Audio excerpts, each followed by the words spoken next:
cheia de dinheiro no caixa, mas não produzir conhecimento e retorno disso para os seus associados. E eu vou mostrar aqui para vocês que as evidências científicas, elas dão um norte para a nossa atuação. E não é à toa que os farmacêuticos estão sempre interessados por isso, porque nós somos todo o tempo questionados no balcão da nossa farmácia, no dia a dia da nossa profissão, pelos nossos pacientes, que nos perguntam como que a homeopatia funciona. Essa gotinha vai me fazer bem? Essa bolinha eu posso dar para o meu animalzinho? Mas como? É tão diluído? Eu preciso acreditar? Eu preciso ter fé? E a gente está todo o tempo sendo questionado em relação a isso. E como que a gente responde a isso? A gente responde com as evidências. E as evidências, elas acho que nunca estiveram tão em alta, né? A ciência vem sendo desafiada por diferentes mecanismos e caminhos, e agora com a Covid, nós tivemos aí um boom, né, da valorização da ciência, a importância dos novos medicamentos e da pesquisa básica para o desenvolvimento de novos fármacos, né? Então, é nesse caminho que a homeopatia vem trilhando e vem mostrando os seus resultados. E as evidências científicas, então, elas fazem parte do nosso rol de conhecimento. Ela passa pelo conhecimento que envolve a pesquisa básica, que é o que eu vou apresentar para vocês, porque eu sou uma pesquisadora da homeopatia e meus modelos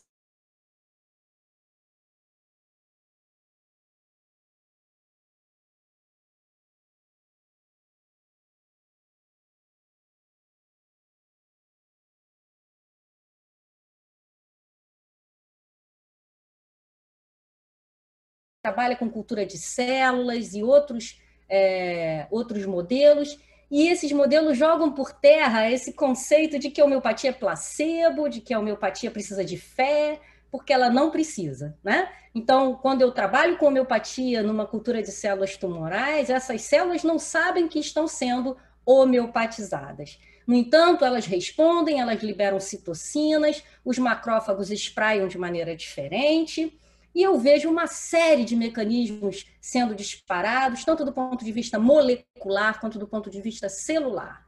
Para isso, a gente precisa ter controles, a gente precisa conhecer como a homeopatia funciona e traçar esse mecanismo, ou esse material e métodos que nos permitam, então, avançar na compreensão desses mecanismos de ação.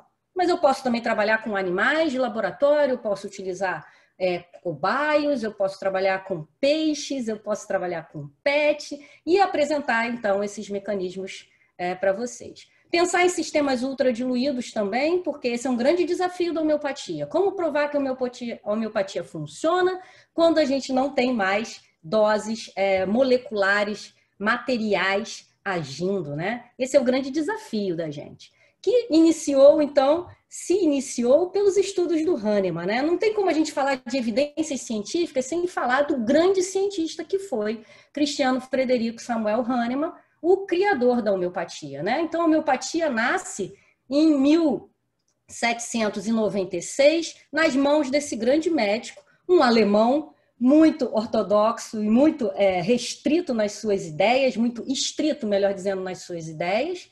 O Hahnemann nasceu numa cidade muito pequenininha da Alemanha, chamada Massen, e os registros do nascimento e da influência do Hahnemann em Massen estão no local onde a sua casa existia. Nos dias de hoje ela não existe mais, foi construído um prédio comercial nesse local, mas tem um busto lindo em homenagem ao Samuca, mostrando lá, dizendo, né, nessa placa muito bacana, em alemão, né, dizendo: aqui nasceu Christian Frederico Samuel Hahnemann no dia 10 de abril de 1755. Em homenagem a ele, a praça onde existia essa casa, onde ele morava, está identificada como Hahnemannplatz, e a gente pode, então, conhecer um pouquinho dessa história visitando Massen. Eu recomendo isso, tive a alegria de fazer isso em 2013, e foi um dos momentos mais marcantes e emocionantes da minha vida. Bom, o Hahnemann, então, desenvolve essa homeopatia numa época onde a gente pouco conhecia sobre ciência, e o Hahnemann já se destaca em relação a isso, porque ele cria uma metodologia de avaliação do medicamento homeopático, sempre se destacando de uma maneira muito brilhante em relação à sua genialidade, à sua grande intuição. Então, dizem que uma das grandes influências do Hahnemann na introdução da dinamização homeopática vem da sua própria intuição, né? Então, em ciência, a gente tem, muitas vezes, muito mais intuição do que propriamente trabalho, né? Há que se ter esse primeiro input. E o Hahnemann sempre teve esse destaque, né, em relação à sua inteligência e à sua forma de trabalho. E aos 24 anos, então, ele se torna médico. Nos dias de hoje, se a gente pensar, um médico com 24 anos já seria difícil da gente encontrar, né? Imagina em 1755. Se torna médico numa universidade muito importante da Alemanha. Não satisfeito com esse desempenho dele como médico, ele também tem uma grande aptidão com relação ao desenvolvimento de idiomas, e ele era um poliglota, falava alemão, latim, grego, hebraico, inglês, francês, italiano, espanhol e árabe. E não tinha Google Tradutor naquela época, não, né? Tinha que estudar no livro grosso mesmo, como diz uma amiga minha, né? E é esse grande cientista, então, que desenvolve toda a homeopatia. E essa história linda eu recomendo para vocês, que aqueles que se interessam por homeopatia leiam sobre a biografia do Hahnemann, né? E ela está muito bem descrita por esse médico, Max Tetor, nesse livro, Hahnemann, Genialidade. Então, o Hahnemann desenvolve a terapêutica homeopática, baseando-a em 4 princípios fundamentais: a experimentação no homem-são, experimentar uma única substância por vez, fundamental para que a gente consiga entender o mecanismo de ação e como que ele atua de fato, um protocolo de preparação muito rigoroso. Isso é muito importante, porque se a gente não segue esse protocolo de preparação, a gente também não obtém reprodutibilidade dos nossos experimentos. E esse protocolo de experimentação, ele elaborou previamente com uma série de regras e o repetiu com diferentes substâncias em diferentes indivíduos, desenvolvendo o que a homeopatia chama de ensaio patogenético, que é a totalidade dos sinais e sintomas físicos, mentais e emocionais que o medicamento homeopático desperta num indivíduo sem doença quando ele o utiliza. E baseado nesses estudos, o Hahnemann, então, publica o primeiro artigo científico que caracteriza ou que introduz a homeopatia dentro desse cenário científico. Então, onde a gente encontra as evidências científicas? Nos artigos, né, nos papers que descrevem as metodologias. Naquela época, então, em 1796, não havia paper de homeopatia, como a gente tem nos dias de hoje. Por isso, o Hahnemann, então, registra o seu primeiro artigo nesse Journal de Farmacologia e Cirurgia, no ano de 1796. Por isso, esse ano passa a ser, então, o ano marco de criação da homeopatia. Então, nós estamos indo para 225 anos de terapêutica. A homeopatia é um bebê, se comparada, por exemplo, com a Ayurveda, com a medicina tradicional chinesa, que já vem aí com mais de 3.000 anos de história. Mas apesar da nossa história ser ainda pequena, ser ainda em torno de 225 anos, a gente tem um grande desenvolvimento acontecendo. E eu quero fazer aqui uma homenagem aos grandes pesquisadores que vêm se destacando em homeopatia. Esse slide não é meu, ele foi cedido pelo Dr. Paulo Bellaviti, professor da Universidade de Verona, um grande pesquisador em homeopatia, que vem contribuindo muito com os mecanismos de ação dos medicamentos homeopáticos. Vejam que ele coloca aqui alguns, mas não todos, os artistas envolvidos com essa ciência homeopática, a começar pelo Dr. Jacques Benveniste, com a teoria da memória da água, a doutora Lucieta Betti, com os seus modelos botânicos em plantas. Eu apareço aqui com um destaque muito honroso, assim como a doutora Leonie Bonamin, as duas brasileiras aqui representando o nosso país nas pesquisas com homeopatia, a doutora Madeleine Bastide, que tanto contribuiu com os modelos de imunologia, doutor Philippe Bellon, francês, envolvido com pesquisa básica, doutor Louis Rey e os seus modelos de termoluminescência, os pesquisadores da Índia, a Índia tem feito tão bonito com homeopatia, tanto em pesquisa básica quanto aplicada, doutor Suku, uma referência para todos nós, doutor Kuda, que é um dos maiores produtores de evidências científicas da homeopatia, doutor Christian Endler, um austríaco que trabalha muito fortemente com homeopatia, e doutor Vittorio Elia, que trabalha com modelos físico-químicos, um químico. E vejam que a maioria desse grupo que está aqui não é homeopata. Isso é bem interessante. E um destaque aqui especial para o Dr. Peter Fischer, que faleceu muito precocemente, nos deixou de uma maneira tão abrupta,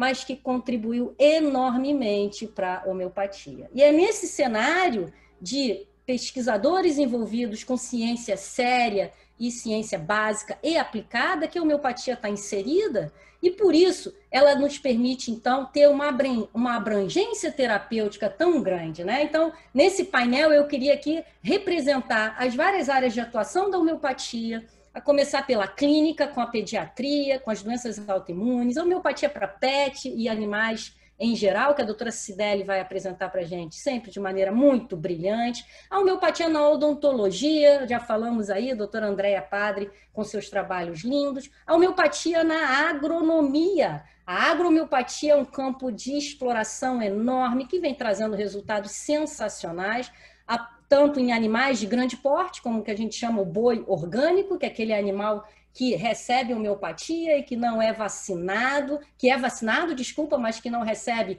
antibióticos, nem banho carrapaticida, e é tratado com homeopatia, e a arroba desse animal sobe significativamente, porque a homeopatia é uma medicina segura, não tóxica, que não deixa resíduos na natureza e nem nos animais, não é? Podemos pensar também no uso da homeopatia no tratamento da dependência química e entre outros potenciais terapêuticos dessa nossa clínica, né? Bom, mas a gente está aqui para falar de evidências científicas e falar de pesquisa básica, né? Então eu vou falar aqui para vocês que onde a gente pode encontrar essas evidências científicas e como que a homeopatia se insere nelas, né? Então, uma base muito importante, um motor muito importante de busca de acesso de artigos é o Medline, né? Então, no PubMed, que é uma biblioteca nacional de medicina americana, que contém um número enorme de referências publicadas, lá a gente pode digitar, então, como palavra-chave o termo homeopathy. Se você usar só o termo homeopathy, você já vai encontrar cerca de 6.032 artigos publicados. Então, quando a gente pensa em evidência, é muito importante que a gente tenha isso em mente, né? Não vale falar de evidências usando, por exemplo, a Super Interessante como referência, ou usando a Veja como referência. Evidência científica a gente encontra em artigos que são reconhecidos pela comunidade científica. Aí sim, se lá você encontrar uma referência, seja falando a favor ou contra a homeopatia, essas você deve considerar. Vejam também que esse crescimento do número de evidências científicas da homeopatia dentro desse meio vem crescendo muito. E a gente observa aqui nesse gráfico como que o número de publicações vem aumentando. Tanto é verdade que aqui é um outro site também de busca, né, que é a BVS, Biblioteca Virtual em Saúde, onde também vocês vão usar a palavra-chave homeopatia e vão encontrar um mundo de referências publicadas, né? E recentemente também o Dr. Peter Gold lançou essa lista de evidências, muito interessante essa lista do Dr. Peter Gold, ele é presidente da Associação Americana de Homeopatia, e é uma lista que é constantemente atualizada. Por que eu acho ela muito interessante, essa iniciativa do Dr. Peter Gold?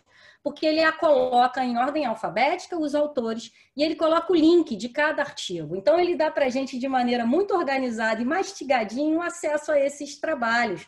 E essa lista ele constantemente a atualiza. Eu vou deixar isso à disposição aqui da Luana para ela colocar para todo mundo que se inscreveu no nosso webinário, uma das listas, então, bastante atualizadas em termos de referências científicas.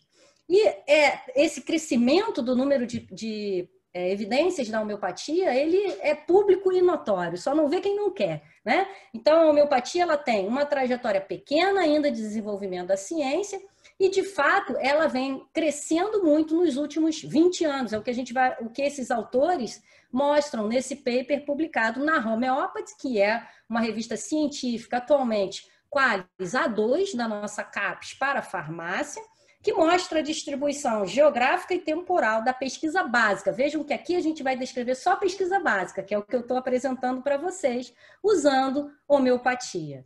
E quando os autores, então, mostram as várias figuras do paper, essa daqui é bem representativa, porque mostra exatamente isso que eu falei para vocês. Nos primeiros 160 anos, quando a homeopatia iniciou a sua trajetória científica, apenas 16% dos trabalhos publicados com homeopatia eram do tipo peer review, ou seja, eram publicados após a avaliação por pares de árbitros, por pares de referir. Isso é muito importante em ciência, sabe, pessoal? Porque não adianta você ter um artigo publicado que não tenha sido revisado por alguém que conhece aquela área e que não tem nenhum envolvimento específico com ela, mas que é também um cientista e que vai avaliá-la com os olhos do cientista, que é isento de conflito de interesse. Mas vejam que nos últimos 20 anos, 56% dessas publicações envolvendo modelos homeopáticos de pesquisa básica passou a ser do tipo peer review. E, além disso, quando a gente pensa nos países que mais geram evidências científicas com homeopatia, 4 se destacam: a França, a Alemanha, a Índia e o Brasil. A gente pensar na Alemanha, a gente já esperaria, né? Porque a Alemanha é o berço da homeopatia, então a gente imaginaria que a grande maioria das evidências científicas viriam desse país. A França também, porque lá o Hahnemann, no final da sua vida, se muda para Paris e desenvolve a homeopatia, e dizem que o grande spread, o grande espalhamento da homeopatia pela Europa se deu a partir dessa mobilidade do Hahnemann da Alemanha para a França, né? E a Índia, com um destaque assim especial, por quê? Porque tem uma política como o Brasil, uma política nacional voltada para o desenvolvimento da homeopatia e de outras práticas, e o Brasil.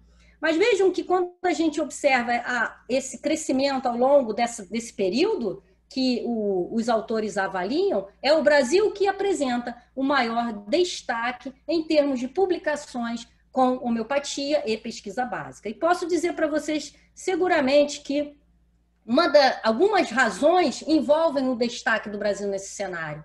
Uma delas que eu defendo muito é a questão da especialidade para a área da saúde. No Brasil, a homeopatia é uma área de especialidade da farmácia, da odontologia, da veterinária e do médico. Então, não há como se trabalhar com homeopatia sem ser profissional de saúde. Isso é fundamental. A gente precisa conhecer sobre fisiopatologia, a gente precisa conhecer sobre medicamentos, a gente precisa conhecer sobre como os medicamentos agem e etc. Essa regulamentação da homeopatia, ela vem também com reconhecimento de cima para baixo. O Ministério da Saúde reconhece a homeopatia desde a publicação da primeira portaria ministerial, que aconteceu em 2006. Então, a Política Nacional de Práticas Integrativas e Complementares completa 15 anos no ano de 2021, né? Vai estar debutando aí esse ano, e já teve 2 reedições que fizeram com que o número de práticas integrativas, originalmente apenas 5 reconhecidas pelo Ministério da Saúde, e a homeopatia já fazia parte dela. Em 2017 foram ampliadas para 14, e em 2019 já temos 29 práticas integrativas sendo reconhecidas pelo Ministério da Saúde. E a homeopatia está dentro dessa prática, dentro desse rol de regulamentação, desde a publicação da primeira edição dessa portaria 971. Além disso, o medicamento homeopático no Brasil ele é regulamentado pela Agência Nacional de Vigilância Sanitária, ou seja, medicamento homeopático no Brasil ele é tratado como é tratado o medicamento alopático. Ele segue as regras de boas práticas. Nós temos uma farmacopeia homeopática brasileira que é responsável pela qualidade desses medicamentos. Isso tudo sob a égide da grande Agência Nacional de Vigilância Sanitária, que não alivia em nada a questão das boas práticas e da qualidade do medicamento homeopático. Isso nos dá rastreabilidade, isso nos dá reprodutibilidade, isso nos dá qualidade do nosso medicamento. E uma outra razão que eu considero muito significativa é o envolvimento das universidades no desenvolvimento de pesquisa básica e aplicada à homeopatia. Temos algumas grandes instituições envolvidas aqui, como a UFRJ, que eu represento, a Federal Fluminense, a Federal do Paraná, a estadual, a Universidade Pública de São Paulo, na liderança da professora Leoni, a estadual de Maringá, na liderança da doutora Silvana e agora da doutora Denise Aleixo. Então, não há como se fazer pesquisa sem envolver as grandes universidades, e o Brasil vem fazendo isso de uma maneira muito destacada. E é por isso, então, que esse crescimento da homeopatia vem acontecendo, e a gente discute um pouquinho disso nesse paper, né? Então, quando a política completou 10 anos de publicação, a Journal of Management and Primary Health Care lançou um volume dedicado às práticas integrativas e nos convidou, então, a escrever sobre os medicamentos homeopáticos. E eu, então, escrevi, junto com o meu grupo, esse paper, Medicamentos Homeopáticos e o Paradigma da Evidência Científica. E eu posso dizer para vocês que muito já tem sido publicado com homeopatia e o crescimento das evidências é muito significativo, mas a gente não tem resposta para tudo. né? Porque em ciência isso é um processo de construção e de evolução. E é o mais, a gente já sabe muito do que o medicamento homeopático é capaz de fazer. Sabemos tudo, como os sistemas dinamizados funcionam, como a água se comporta após a dinamização, não conhecemos. Mas estamos num caminho muito promissor e diria que o Brasil sai aí na vanguarda das pesquisas com homeopatia, com o destaque que eu já chamei a atenção para vocês. E uma razão importante para esse desenvolvimento também é fruto da liderança de grandes pesquisadores, como a doutora Leoni e o doutor Paulo Bellavitch. O envolvimento dessas instituições em torno do desenvolvimento de pesquisa básica com homeopatia é fundamental para que a gente tenha o crescimento dessa ciência. E um destaque aqui que eu queria dar para esse primeiro projeto multicêntrico, coordenado pela doutora Leoni Bonamin e pelo doutor Paulo Bellavitch, que agora está indo para a sua segunda edição. A Leoni, então, está agora coordenando um segundo multicêntrico que teve que ser um pouquinho diminuído aí na sua velocidade em função da pandemia, mas que em breve a gente vai voltar a trabalhar sobre isso, né? E nessa liderança, então, da Leoni, estipulamos um medicamento único, o zinco metálico, que foi trabalhado por diferentes instituições. Então, nós tivemos o envolvimento da Universidade de Verona, da Universidade de Berna, através do Dr. Stefan Baumgarten, da Unip, da UEM, da Paraná e da UFRJ. Trabalhamos, então, cada um de nós com aquilo que nós sabemos fazer de melhor, nossos modelos in vitro, in vivo, estudos físico-químicos, e geramos 5 artigos que foram publicados num volume especial da Homeopathy no ano de 2016, que eu queria convidar vocês também a conhecer. Vou falar só do nosso aqui para fazer propaganda do nosso grupo, né? Mas vocês podem entrar lá no site da Homeopathy que vocês vão fazer o download dos outros trabalhos. O nosso grupo, então, foi o responsável pela preparação desse zinco, que, como a gente sabe, por ser uma substância insolúvel, precisa ser triturado em lactose. E pasmem, pessoal, nesses 225 anos de desenvolvimento da homeopatia, nós temos apenas 4 artigos científicos publicados com modelos que trabalham com medicamentos insolúveis. 4, pessoal, sendo um deles esse que eu estou apresentando aqui para vocês. Vejam que a gente pouco conhece, eu diria que a gente nada conhece sobre os sistemas insolúveis de homeopatia. O que acontece com o zinco quando é triturado em lactose? Aqui na nossa farmacopeia, então, no nosso Brasil, a gente precisa triturar o zinco em lactose até 1 ppm, né? Seja ele na centesimal, seja ele na decimal. O limite de concentração é 1 ppm, que equivale a 3CH e a 6DH. E essas triturações nos tomam, entre aspas, aqui do farmacêutico, 1 hora de trituração para a preparação de uma primeira potência. Se você observa como o medicamento homeopático é preparado, por exemplo, na Europa, na França, não é dessa forma. Então, lá a gente prepara, o que entra em questão o que é importante na preparação desses medicamentos é a questão da solubilidade.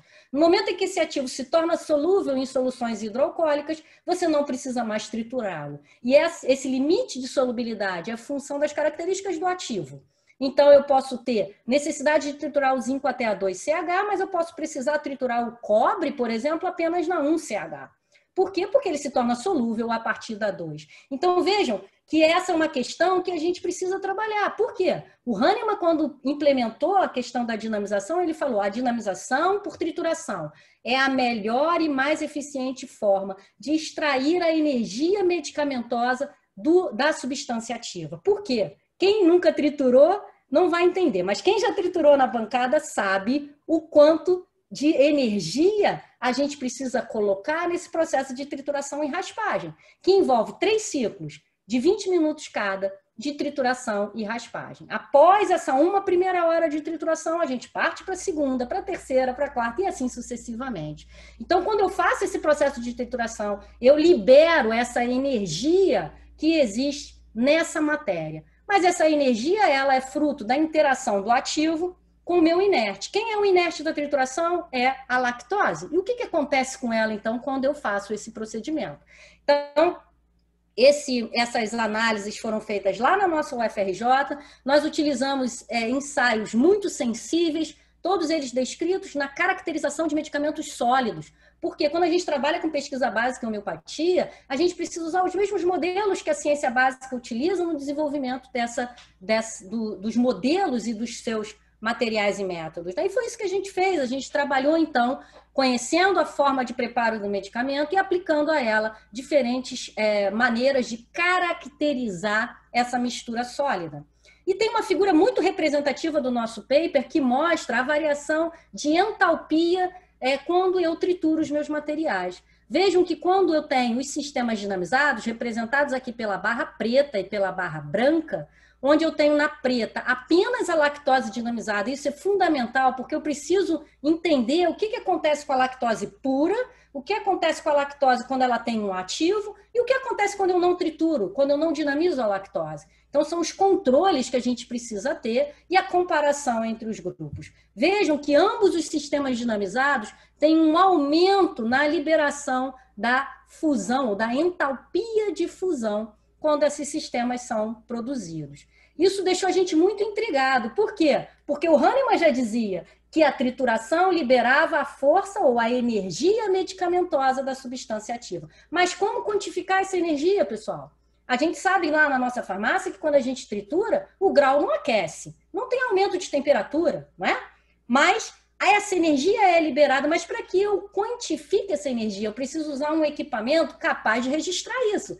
E a calorimetria diferencial permite a gente fazer esse tipo de abordagem. Então, isso deixou a gente muito curioso e evoluiu e motivou uma estudante de farmácia, a Clarissa, a realizar a sua dissertação de mestrado nesse tema. Então, a Clarissa foi aprovada em 2019, onde ela, então, avaliou outras diluições homeopáticas, outros sistemas e produziu, então, resultados que corroboraram esses primeiros dados que a gente apresentou. Esses dados estão sendo submetidos à publicação, eles ainda estão em fase de revisão, mas essa é uma figura que eu já posso apresentar para vocês que corrobora aquele primeiro dado da gente. Vejam que aqui a gente tem o sistema dinamizado zinco em lactose, que são as bolinhas vermelhas, aqueles onde eu tenho apenas a lactose não dinamizada, que é o pretinho, e aquele onde eu tenho o zinco mais a lactose sem dinamizar,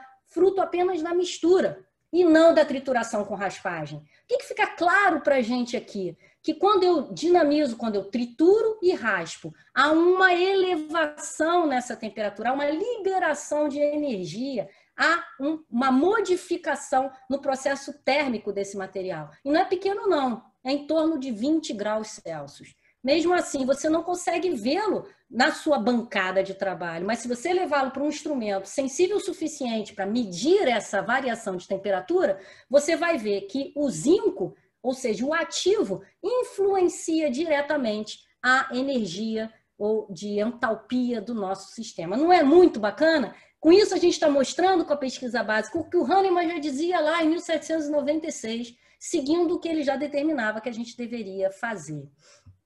Vamos pensar, então, em modelos físico-químicos, porque é nessa linha que esse projeto, então, também se desenvolveu.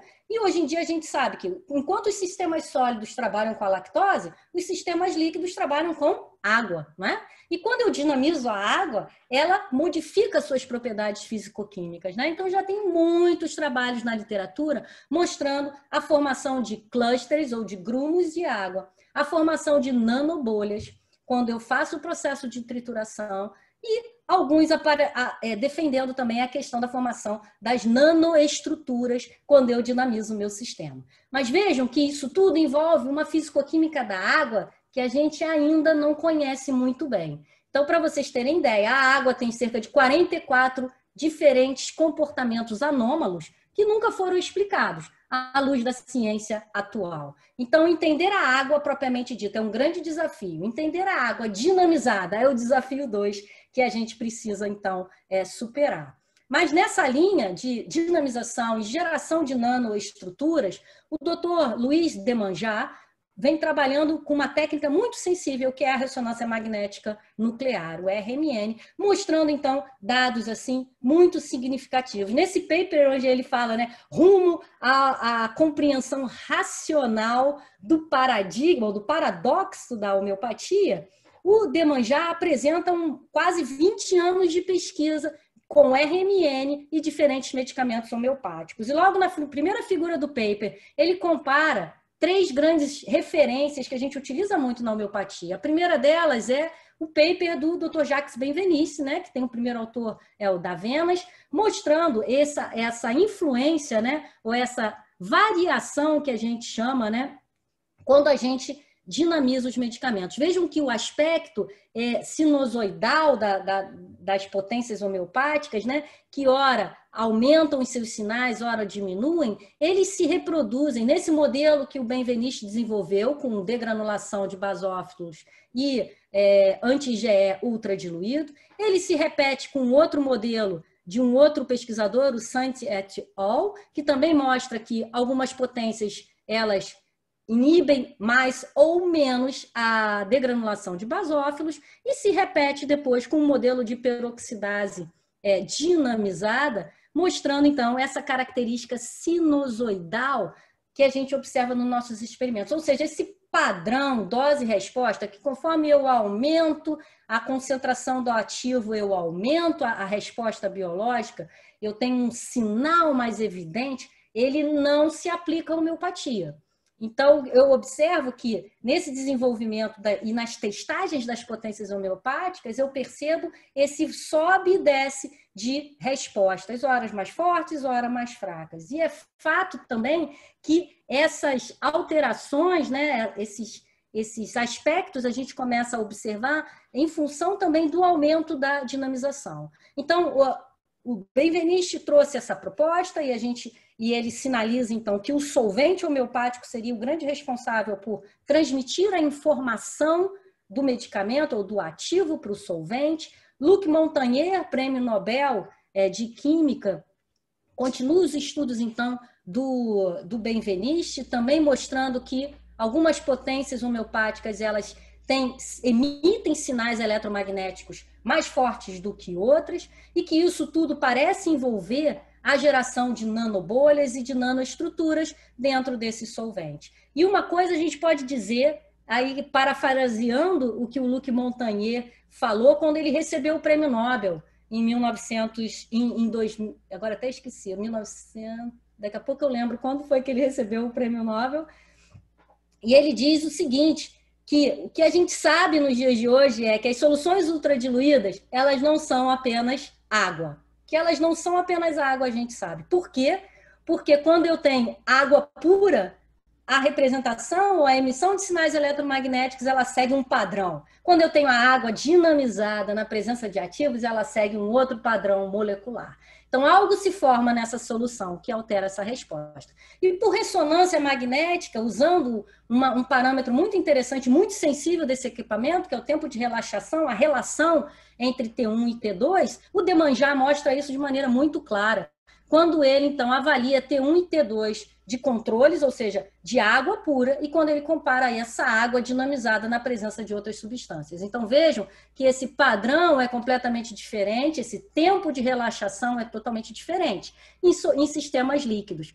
E, de fato, quando a gente aplica esse modelo do Demanjar aos nossos modelos aqui no Brasil, esse foi um trabalho de conclusão de curso feito pelo Instituto Hahnemanniano do Brasil, coordenado pela professora Tereza Cristina Leitão. Nós estudamos, então, esse tempo de relaxação do nosso zinco metálico em relação à lactose dinamizada. E veja que ele é muito diferente quando eu comparo, por exemplo, a lactose pura com a lactose dinamizada em zinco. Esses dados ainda são muito preliminares, não foram publicados ainda, mas começaram a ser divulgados nos congressos de homeopatia, e a Miriam, a Dani e a Cíntia foram agraciadas com o prêmio da ABFH de melhor trabalho científico no último Congresso Brasileiro de Farmácia acontecido em São Paulo, onde esses dados, então, foram apresentados e a gente comparou, então, RMN de alta resolução usando zinco metálico e natro muriático. O que é interessante, e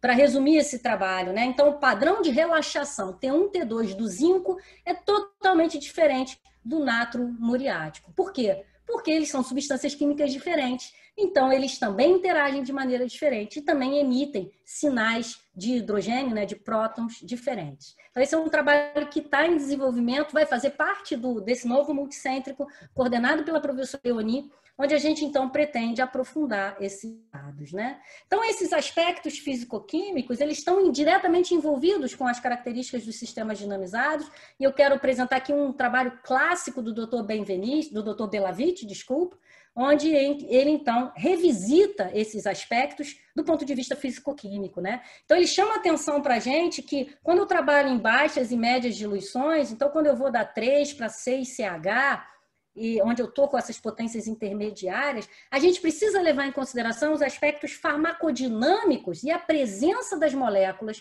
nessas soluções. Por quê? Porque elas despertam respostas específicas. Mas quando eu estou no campo da ultradiluição, quando eu não tenho mais molécula, essas características começam, essas respostas precisam ser consideradas à luz das alterações que a própria água em si é capaz de sofrer. Então, nessa figura que eu acho muito didática, o Paolo representa isso muito bem, porque a resposta intracelular, o que a célula é capaz de produzir, é fruto de uma série de estímulos. Dentre eles, o próprio estímulo da droga, que se liga a um receptor. Então, quando eu estou em baixas potências, onde eu tenho ativo, onde eu tenho molécula, eu tenho interação droga-receptor. Mas quando eu fujo do campo da matéria, quando eu tenho a presença de clusters de água, quando eu tenho sinais eletromagnéticos emitidos por essas soluções, essa resposta ela não é mais material, ela é uma resposta molecular. E essa resposta, então, essas ultraestruturas ou essas nanoestruturas, elas são permeáveis à membrana plasmática e elas podem desempenhar ou desenvolver uma série de sinais uma série de sinais intracelulares que, por sua vez, então, despertam a resposta biológica, né? E pensando nesse sentido, uma teoria vem sendo discutida e debatida bastante na homeopatia, que ainda não é consenso, é de que os sistemas ultradiluídos, então, gerariam nanoestruturas e essas nanoestruturas seriam responsáveis, então, pela resposta biológica. Mas vejam que essas estruturas nanométricas, elas seriam capazes de reter o material de partida, ou seja, o zinco, o auro, a beladona, né? E à medida que eu vou ultradiluindo, eu retenho, então, características dessas substâncias que se modificam, se transmutam em energia, que se transmutam em sinais eletromagnéticos, que despertam uma resposta biológica. Então, em função disso, a partir desse paper do Shikram, que lidera um grupo de pesquisa na Índia, começamos então a pensar nessa perspectiva e nos perguntar, será que a homeopatia é uma nanomedicina? Na minha opinião e na opinião de outros pesquisadores, essa é uma hipótese que ainda merece comprovação. E a gente comprova isso como? Pesquisando, né? Que é o que a gente tem feito. E esse trabalho do Michel, publicado em 2019, com duas substâncias homeopáticas, o cupro metálico e o geossêmio, permitiu corroborar em parte esses dados do Shikram, mostrando que, de fato, quando ele avalia geossêmio na 30CH e compara geossêmio com cobre metálico na 30CH, ele observa que há uma geração de nanoestruturas muito diferente do cobre em relação ao geossêmio. E que essas nanoestruturas elas aumentam à medida que ele aumenta a dinamização, né? Então, pensar que se essas nanoestruturas são diferentes, elas são diferentes porque elas têm pontos de partida totalmente diferentes. O cobre é um metal, o geossêmio é um produto vegetal. Consequentemente, essas nanoestruturas, ou esses nanoagregados, ou essas nanobolhas, teriam clusters, teriam organizações diferentes, que responderiam, então, biologicamente, ou disparariam respostas biológicas diferentes. E a doutora Leoni investigou esses aspectos, pensando em especial na questão também dos silicatos que são gerados em frascos de vidro e que talvez não sejam gerados em frascos plásticos, né? Então, esse foi o primeiro projeto que a BFH financiou, com verba da nossa associação, ao grupo da professora Leoni, que correlacionou não apenas os aspectos físico-químicos, como a condutância elétrica, mas também a resposta biológica. Esse, para mim, é o grande barato desse projeto. Por quê? Porque não basta a gente olhar apenas para a resposta físico-química. A gente precisa saber o que a mudança na condutividade elétrica representa em termos de resposta biológica. E a doutora Leoni fez isso e, além disso, comparou a dinamização em plástico com a dinamização em vidro. Essa é uma questão que a gente se pergunta na nossa farmácia. A gente, na farmacopeia, é obrigada a fazer dinamização em vidro. Vidro classe hidrolítica no mínimo 3, porque ele é menos contaminado do ponto de vista de silicatos e outros componentes. Mas será que ele realmente influencia na qualidade do medicamento? Será que as células respondem de maneira diferente, né? E, de fato, a doutora Leoni percebe que há respostas específicas e também respostas não específicas quando o medicamento é preparado em plástico e é preparado em vidro. Então, ela discute muito bem a questão da hipótese da sílica, observa isso na liberação de citocinas pró-inflamatórias, na produção de óxido nítrico e no índice de fagocitose por macrófagos. E ela verifica que, principalmente, a potência 200CH do arsênico parece ter uma resposta mais específica, principalmente em relação à produção de interleucina 6, que é uma citocina inflamatória. E que essa resposta parece ser independente da dinamização feita em plástico ou em vidro. Então, eu deixo aqui essa referência para vocês estudarem, porque vale a pena a gente conhecer melhor sobre isso. Pensando também nessa questão da dinamização, olha que trabalho maravilhoso, foi publicado pelo grupo do Dr. Baumgartner, numa revista que é a vedete da ciência, que é o sonho de todo pesquisador publicar, que é a Nature, né? Então, a Nature tem os seus volumes da Scientific Reports, e no ano passado, o Dr. Baumgartner mostrou que a dinamização, seja ela feita 100 vezes ou 10 vezes, ou a ausência de dinamização, gera padrões diferentes na geração de substâncias que se organizam dentro das soluções homeopáticas. Então, nesse trabalho foram testados equinácea, baptisia, lufa e esponja. Observa que a gente tem padrões diferentes de geração de cristais quando eu faço dinamização de 100 vezes, de 10 vezes, ou quando eu não dinamizo os meus medicamentos. Então, que a dinamização, que a sucção gera nanoestruturas diferentes, isso ninguém mais tem dúvida. A questão é, por quanto tempo essas nanoestruturas se mantêm, qual a estabilidade disso, como elas se organizam no reino vegetal, animal, mineral e outros parâmetros que a gente precisa ainda pesquisar. Por isso que a homeopatia é linda, a gente sabe muito menos do que a gente gostaria, e isso motiva muito os pesquisadores na busca por esses mecanismos. Pensar agora em respostas celulares, como, por exemplo, o uso da homeopatia no tratamento do câncer. A clínica já mostra isso, a Índia tem trabalhos belíssimos mostrando que o medicamento homeopático atua sobre o câncer, mas atua como? E aí a gente pode pensar em estudar esses mecanismos através dos modelos in vitro e in vivo. Esse é um clássico que vocês precisam conhecer, um paper publicado pelo grupo da Índia, trabalhando com calcária carbônica e mostrando que o medicamento homeopático ele é capaz, então, de agir através de dois mecanismos muito claros, por dois passos muito bem estruturados, um que envolve a ativação do sistema imune do hospedeiro e um segundo que envolve a apoptose ou a morte celular programada. Então, o medicamento homeopático ele induz a morte celular por apoptose, mas induz por um circuito que é imunomodulatório, que depende de P53 e que envolve a depleção de um par de genes muito envolvidos com o processo antiapoptótico, que é BCL2 e BAX. Vejam que mecanismo fino que o medicamento homeopático é capaz de fazer. E esses autores mostram isso com metodologias muito clássicas, como avaliando o desenvolvimento do volume tumoral em animais. Vejam aqui à direita de vocês como que o volume tumoral é menor nos animais que são tratados com calcária, em relação àqueles que são tratados com placebo e aqueles que não são tratados com nada. E por que o tumor cresce menos nesses animais? Porque um dos mecanismos envolve justamente a geração de apoptose, que é o que a gente vê nessa citometria de fluxo, onde a calcária carbônica induz 42% de percentual de células marcadas para esse corante, 7-AD, que reconhece, então, células apoptóticas. E quando você avalia isso, considerando, por exemplo, as células T, que estão envolvidas com a resposta imunológica, né? O que a gente vê nessa figura? Que as células, que os animais tratados com calcária carbônica restauram a sua capacidade proliferativa de suas células T. Se eles voltam a produzir ou a proliferar com as suas células T, essas células T estão diretamente envolvidas com a resposta imunológica, consequentemente, o tumor pode ser combatido.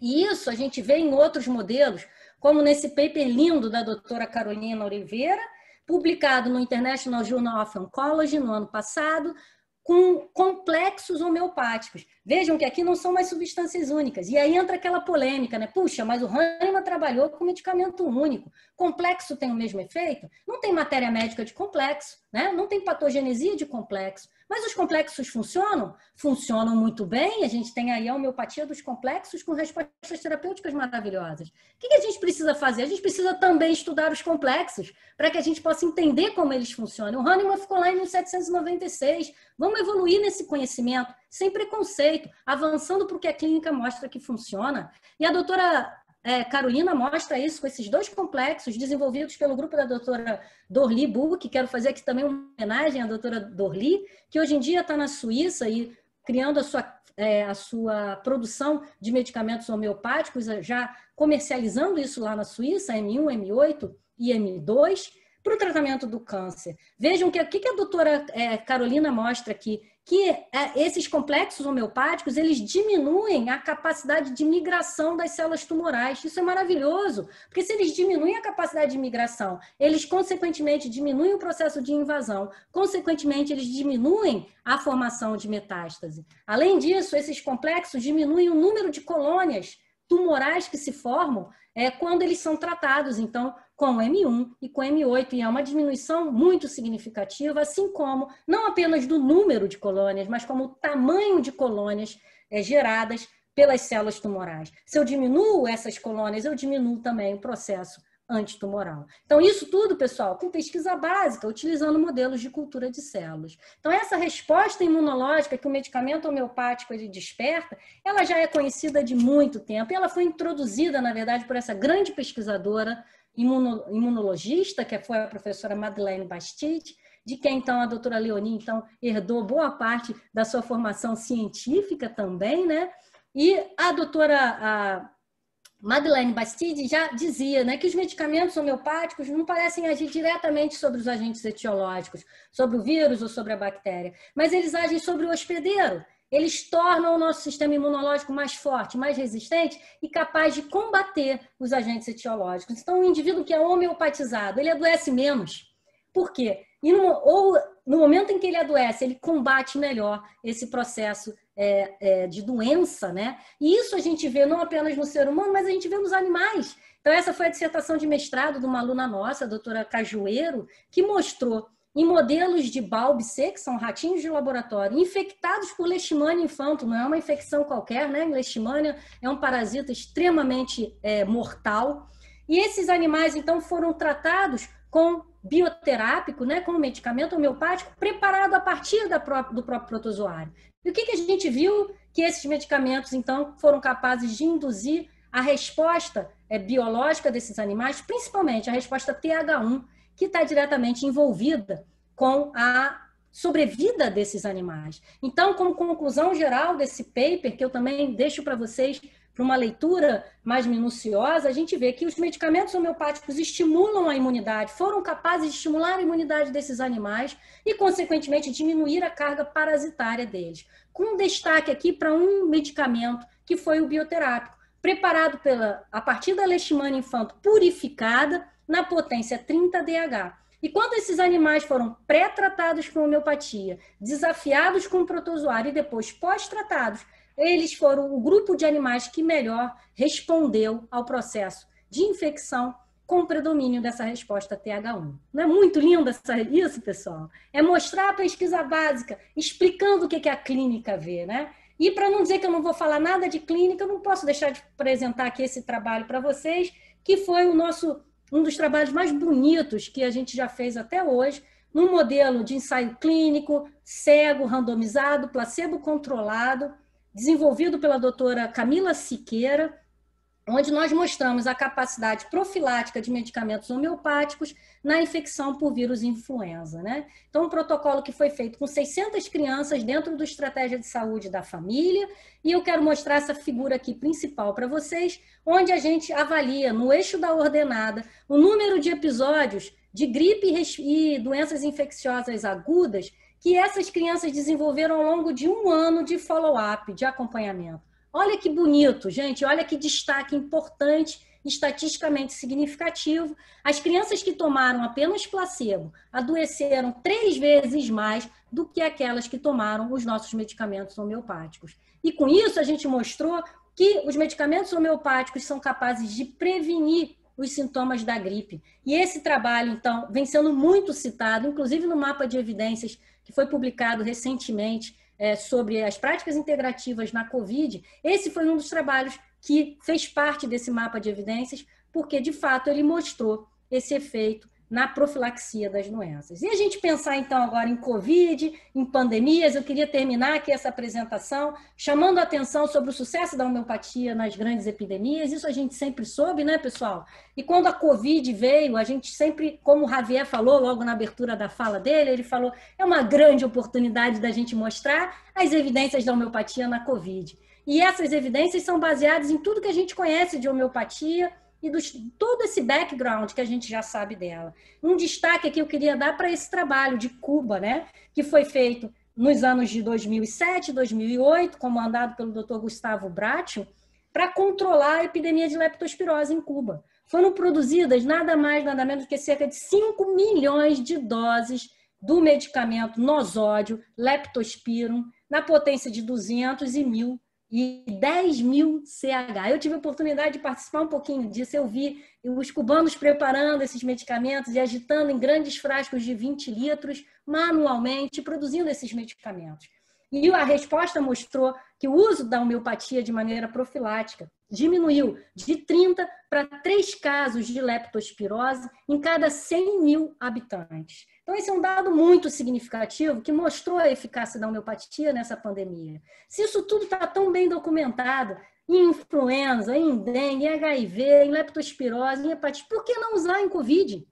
Então, o background para isso é maravilhoso. E já em 1921, já existem relatos sobre o uso da homeopatia na pandemia da gripe A, né? Da influenza, né? Interessante esse relato aqui de uma enfermeira, né? Que um médico do hospital de Pittsburgh pergunta para ela o que eu posso fazer para perder menos pacientes, para perder menos os meus pacientes para essa. E aí ela fala para ele, doutor, o senhor deve parar de dar aspirina e fazer o que as farmácias homeopáticas estão fazendo, que é dar remédios homeopáticos. E o doutor pergunta, mas por que homeopatia? Por quê? E ela responde, até onde eu sei, doutor, os médicos homeopatas não perderam um paciente sequer nessa pandemia de gripe. Então, um relato muito interessante, né, vindo lá dos Estados Unidos, que motiva a gente, né, no uso da homeopatia para a Covid. São várias as razões para isso, sem contar a riqueza dos nossos medicamentos, a particularidade dos sintomas homeopáticos, a possibilidade de trabalhar com gênio epidêmico, o apoio ministerial e etc. E os primeiros trabalhos, de fato, de homeopatia para a Covid começam a ser publicados. Um destaque aqui para o trabalho feito pela doutora Ivone, em Hong Kong, mostrando já o uso da homeopatia lá em Hong Kong, com destaque para Gelsemium, que é um medicamento que vem despontando como o melhor para a Covid, e também Brionia alba, né? Esses relatos vêm sendo feitos, então, também por outras associações, como a American International Homeopathy, que vem detalhando o uso desses medicamentos. De novo, destaque para a Brionia. Possibilidade da gente usar nosódio. Então, o Dr. Rajesh desenvolveu aí e publicou o primeiro trabalho com coronavírus de nosódios, e mostrando, e em breve ele já está trabalhando em ensaio clínico com esse nosódio, né? A Índia tomou como iniciativas o uso da homeopatia com arsênico com álbum. A Índia é um destaque interessante também, mostrar aí como se investe em homeopatia. E agora, em fevereiro desse ano, acabou de ser construída a primeira farmácia, a primeira college de farmácia de homeopatia na Índia, na cidade de Kerala, assim como acabou de ser inaugurado um grande laboratório industrial de homeopatia em Kerala. E é um dado bacana da gente pensar, né, como que esse espalhamento vem acontecendo. Cuba vem mostrando também o uso de um complexo homeopático na prevenção da Covid. O Brasil também com desenvolvimento de uso de alguns medicamentos, como esses indicados pela Associação de Médicos Homeopatas, né?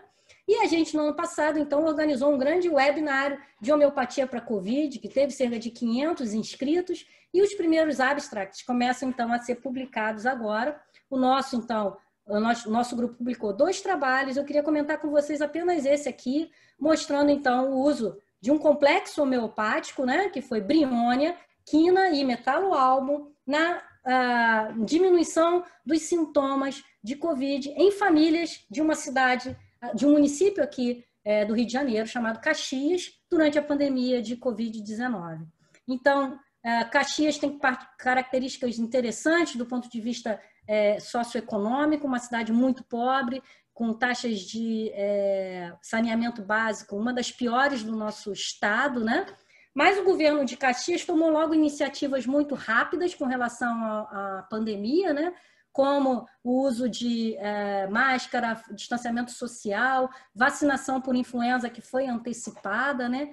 Mas em momento nenhum Caxias fez lockdown. Então, por ser uma cidade muito pobre, necessitada de recursos financeiros e por ser passagem de caminhos de transportes e mercado, Caxias nunca parou. Então, a gente brinca que Caxias não tinha Covid. Então, a pandemia estava comendo solto, né? E Caxias estava lá, todo mundo trabalhando e etc. e tal. E a gente recebeu esse desafio, então, da Prefeitura de Caxias, para que a gente, então, preparasse esses medicamentos e usasse na população de Caxias. Usamos, então, essa clínica de Caxias e selecionamos, então, cerca de 440 pessoas para trabalhar nesse projeto, né? Então, os critérios de inclusão, todos adultos de 18 a 90 anos, e usamos a metodologia de N of 1 Clinical Trial, onde 440 pessoas ou 65 famílias foram incluídas.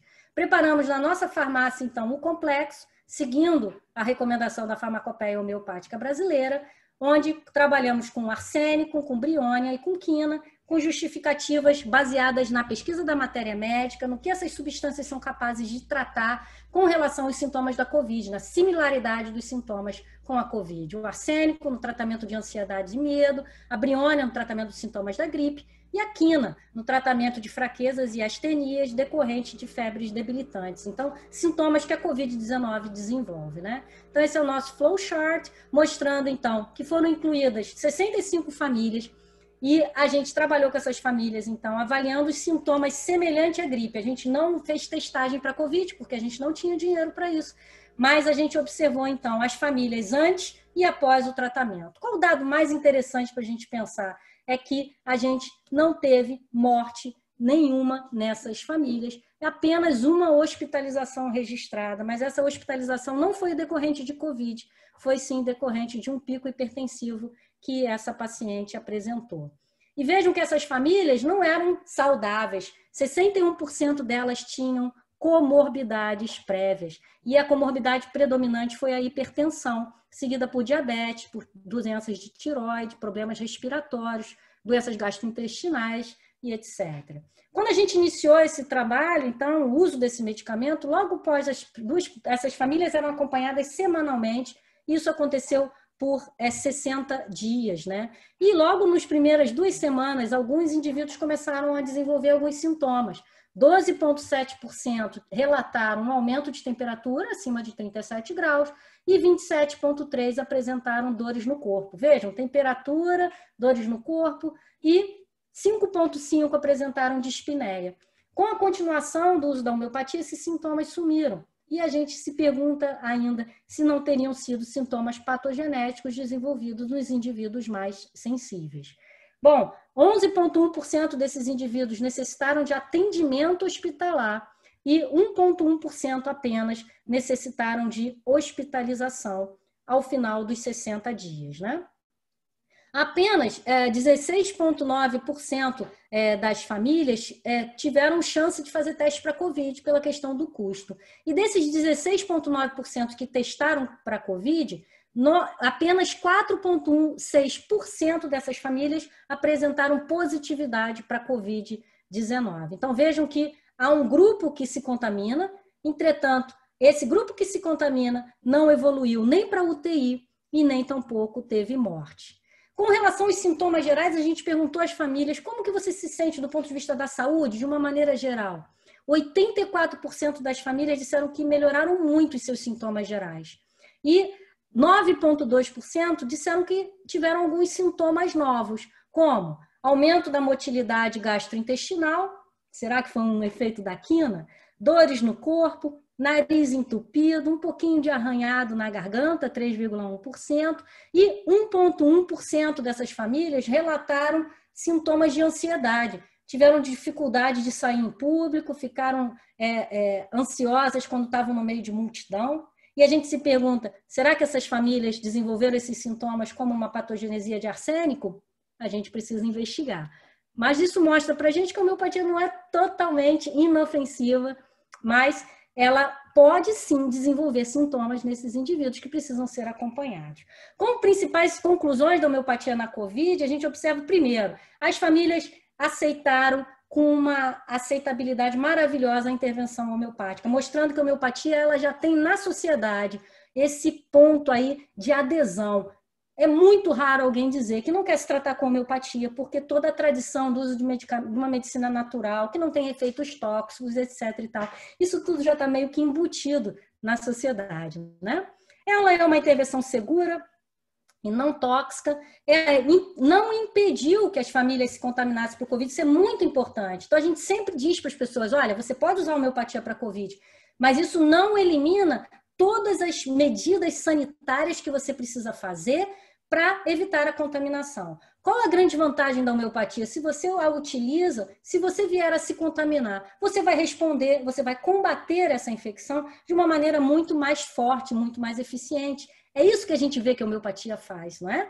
Então é interessante que a gente faça esse uso, sim, profilático, porque ela não impede de você ter a Covid, mas ela te ajuda no combate aos sintomas, né? Nenhuma família registrou morte e nenhuma família, então, evoluiu para UTI também, né? Então, o uso da homeopatia deveria ser estimulado na pandemia da Covid-19. Aí vocês vão dizer para mim, Carla, só 65 famílias, que número tão pouco expressivo, concordo com vocês. O que a gente precisa fazer? Aumentar o N. E não aumentar só com o N of One Clinical Trial, mas fazer um ensaio ouro, né? Duplo cego, randomizado, placebo controlado, que é o que o doutor Ubiratã vai apresentar aí para a gente na sua fala, né? Esse é o modelo que a gente deve evoluir também para comprovar, de fato, a evidência científica da homeopatia para a Covid. Então, quero terminar aqui dizendo para vocês que os desafios para a homeopatia são muitos. A gente precisa levar a homeopatia para os meios científicos, a gente precisa garantir o ensino, a gente precisa batalhar por financiamento para as pesquisas, porque não se faz pesquisa de qualidade sem dinheiro. A gente precisa formar recursos humanos, mestres, doutores, especialistas, para trabalharem no desenvolvimento da homeopatia. E a gente precisa se abrir para o mundo, fazer parcerias, criar estudos multicêntricos, seguir o caminho que a doutora Leoni está abrindo para a gente, e nos oportunizando com essa grande liderança que ela tem da homeopatia no mundo, né?